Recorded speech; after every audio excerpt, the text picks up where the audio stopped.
Now, yay! You like that, huh? You see that? And of course, Marty says, just my opinion as to what may happen. Usually when the print media starts getting information that normally would be kept in-house, that is a sign for me. I've always thought an additional talent evaluator is necessary, one from the baseball side of the game.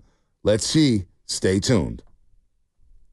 And that's why when I came back from vacation, watching the way the Giants played in Milwaukee, watching the way they played on that road trip, it was lifeless baseball. Lifeless. And when somebody told me shortly after the trade deadline, they don't make the playoffs, October 1st could be a good day for Giants fans. Now, I believe the source, and then I started wavering. I was saying, I don't know what the Giants are going to do. But I do believe that October 1st will be a good day for Giants fans because they've never been down on the GM like Farhan Zaidi. Now, we haven't had many GMs in our lifetime, Sasky. It's so funny how people talk in print media and on air about Farhan. He's so smart. Let me ask you this. Does anyone like Bob Myers? God, he's so smart. Does that even come up? Like, we figure you have a baseline of intelligence. Yeah. You know what I think of when I think of Bob Myers? If we're going intelligence, boy, he's emotionally intelligent. Boy, he understands how to connect with people. Jerry West, when he was running teams, did we go, God, he's just so smart. Mm-hmm. He's so smart. You know what smarts are great for? Getting your doctorate. You know what smarts are irrelevant for? Running a sports team when it comes to the roster. Like, yes, I assume you to be intelligent to a degree to where you understand 1 + 1 = 2, okay?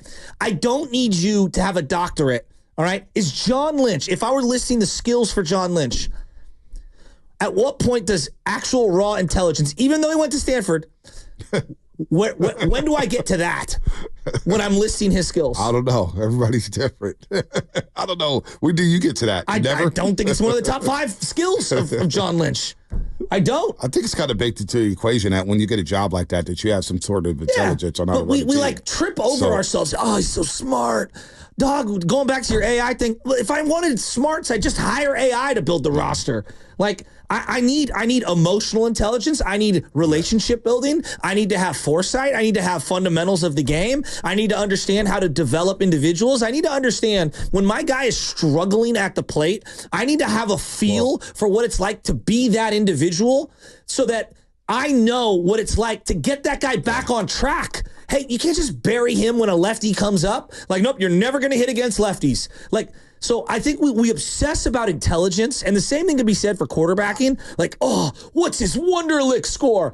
That's out the window. I don't know what Josh Allen's Wonderlic score is. I know he's really good. He's a really good football player. I don't know what Lamar Allen's Wonderlic score is. I know he's really good. They say C.J. Stroud had a terrible Wonderlic score or something like that. Well, I know he's really good at football. Well, he understands the game. There's not many young quarterbacks I would rather have than C.J. Stroud. That's my point. So I'm not saying that you can't be intelligent and also be great at your job, but you got to have other skills than just I'm really book smart. Well, I think what we overlooked all these years we overlooked was that he doesn't have a baseball scouting background. And that's what Sabian really kind of cut his teeth, with the Yankees, the Jeter draft, and the Bernie Williams draft, and he becomes a GM. But he had that baseball scout mentality. He knew how to evaluate talent, and he missed. He missed a lot. There's no doubt. You're not going to. Bob Myers, he missed a lot. John Lynch has missed a lot. You're gonna miss. Bill Walsh missed a lot. They missed. McVay, they missed a lot.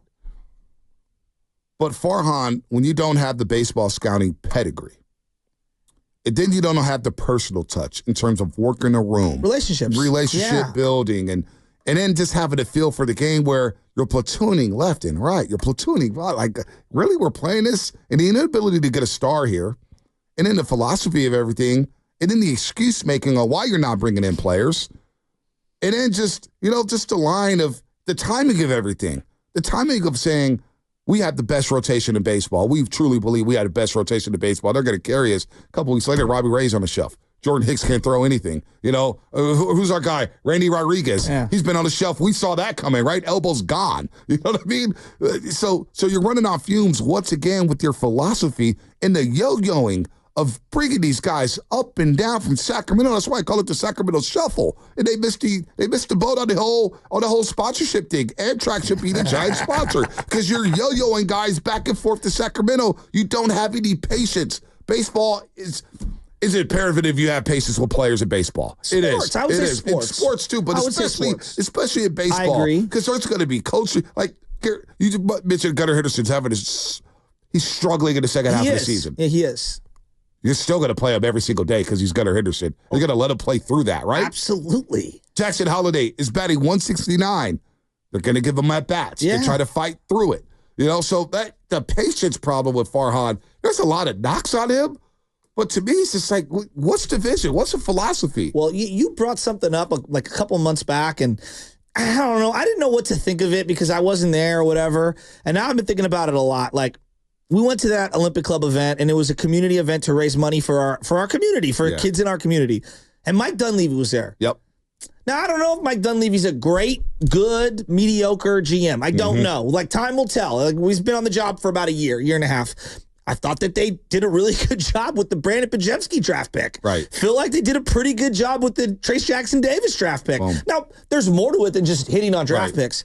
But I was thinking about, like, dude, he just sat in the room like a normal dude. Yep. And was in there. I told some jokes about him. He smiled. He came over, gave us some stuff. And I was thinking, like, there's more to the job than just picking the right players. There's more to being part of our team. The teams are an extension of the community, right? And when I see John Lynch at certain events, and you've seen him talk at certain events, he feels like he's in on this community, and he's like in it with us. And there was a sense I got that from Mike Dunleavy, and I was thinking to myself a couple days after, I'm like, I wonder, like, could Farhan have sat there in that room with everybody, and I could make a joke about him, and he'd be okay with it? Would he be comfortable in that? Now, I'm not saying everybody needs to be good at their job. I'm not saying that, but there is this lack of a part of us and being one of us in terms of the community aspect where he's really isolated himself. He's given himself no favors. Well, the Dunleavy thing's interesting because I saw him after fight night. He was in the bar. They were in the bar. They were having fun. I throw him the ones. He's all right, Bonte, I'll see you soon. And he was hanging out afterwards, way after fight night. Really? Hanging out, just chilling, right? Bob Myers would do the same thing. Now, I mentioned this a couple times. The 2 Bay Area Sports Hall of Fame events I've attended, Farhan has been there. And I happen to be in the line. And I've told the story before, and I mentioned this to you. I think that's why you bring it up. Yeah, that's why I was bringing it up, Because we're in a bathroom, and the Giants had won in Milwaukee. They had won a big game in Milwaukee on a Wednesday afternoon or something like that. And some fan was like, Farhan, man, big win today, big win, yeah. And he was, and just went on about his business. And we talk all the time just being radio hosts. I try to stop by and talk to everybody. Hey, man, what's up? What's going on? Yeah, I appreciate you listening. It means a lot. Like, it really means. I got this great message on my birthday from this guy. I think his name is Floyd. I'll pull it up in a second. But to my point, Farhan worked in the room. I was just like, wow. Then I go to the Bay Area Sports Hall of Fame, and I'm talking to a former player, and he's like, dude, look at him. He feels uncomfortable. I seen him at the Positive Coach of the Lions. He feels uncomfortable where the Warriors and Joe Lacob and Kirk Lacob, they're smiling ear to ear, talking to everybody, talking trash, and you got the Niners brass, and they're talking trash, and they're having a good time. Hey, man, you idiots in the morning, what do you say? But there's no touch. And then we get to the quotes, in which I brought up last year when I went to the presser, and Lutman goes, Bonte, come to the presser, dude. Come to the presser. I wasn't going to go to that end-of-season presser, but I felt like questions weren't being asked. And he was making excuses and basically blaming the city in his own way of, hey, man, it's really tough because of the city politics and the economics and all that stuff. Even if you believe that. You don't say it. You don't say that out loud. And so when you do that, you can still climb. And not to mention, you hired Gabe Kapler after the stuff with the LA Dodgers. So already people are like, whoa, wait a minute here. I thought you was a smart guy. What's going on here? And at the introductory press conference for Gabe Kapler, you're defending what happened in LA for 40 minutes or try to blame yourself. Yeah, I'm behind the woodshed here, and I'm trying to dig myself out of a hole and blah, blah, blah. So it's been look, the guy obviously has found some players. This Bryce Alger's kid may be good. He has done some good. I don't want to just say everything has been all bad. He's found some talent. He has. It's not good enough. It's not good enough. And then when you don't have the personal touch and you make excuses and some of the timing of the jokes and everything like that, it's not good enough here. These are the Giants. These fans are used to having somebody they could grab their arms around and say, that's our superstar. From Willie Mays to Willie McCovey to Will Clark to Robbie Thompson, Kevin Mitchell to Matt Williams to Barry Bonds to Jeff Kidd to Lincecum to Bogarters. We are used to having a guy where we could wrap our arms around and say, that's our dude. And right now, the Giants are so damn irrelevant in this market, it's not even funny. The San Francisco Giants. I got people telling me whenever we bring up the Giants, they turn the radio. They turn the radio off. It's crazy. There were times 6-7 years ago you could do 4 hours on a double play at second base. Am I wrong? No, you're not. I mean, it's crazy. And, you know, the thing that I continue to come back to is they've been irrelevant for multiple months in year 6. Yep. With the third wild card in play. Yep.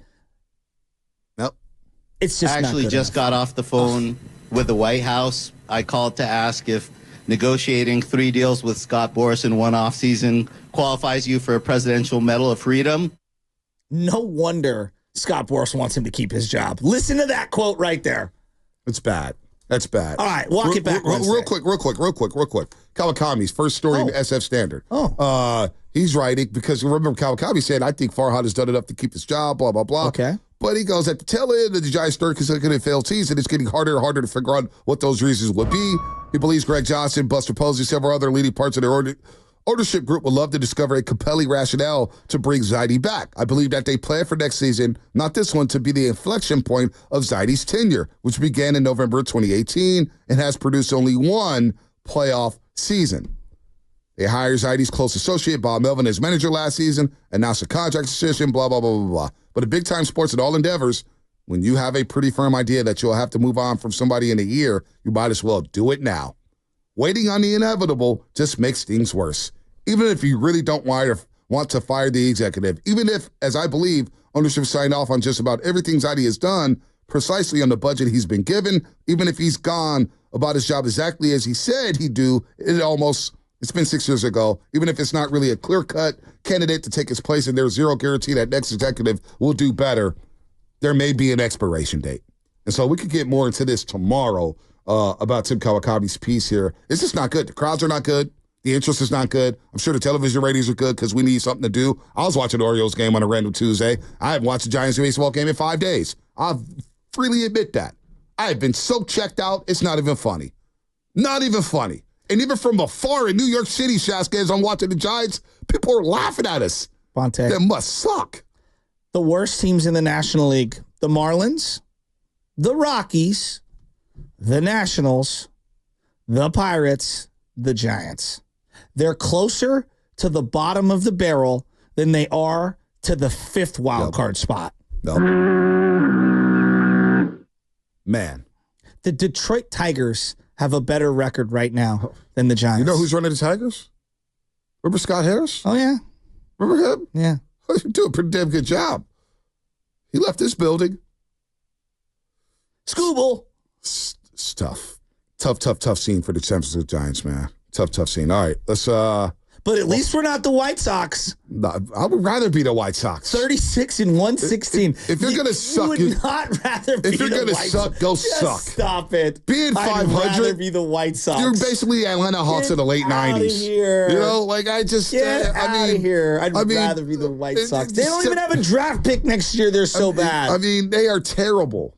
I read the story. Did you guys read the story on Jeff? A day in the life of a White Sox player? He spent 24 hours with the White Sox. Yeah. It was hilarious. Hilarious. Hey, anyone could do anything for 24 hours. It's day 2 that always gets you. You can't do 48? Trust me. I learned that, watching my own son and doing this show. My favorite is like Evan filled in for you for a day. Everybody was gone. And he goes, man, I'm feeling great after day 1. Day 2, what did he look? The guy looked like he'd been in the desert for 40 days. Not easy, boys. Dude, he had eye bags. I go, bro, relax, dude. There wasn't even a game last night. He doesn't even have kids. He had no idea. Doesn't even have kids yet, man. I know he's single. That's why he gets to stay out late. It's tough for the next mornings. That is true. That is true. When I was working middays, man, I didn't go to bed before 12. That's for damn sure. Whether they were sleeping on SportsCenter or what, but those days are long gone. The Diamondbacks are 83 and 68. You're chasing the D-backs. You're the D-backs. Yeah, it's not pretty. Way back Wednesday? I hate this open.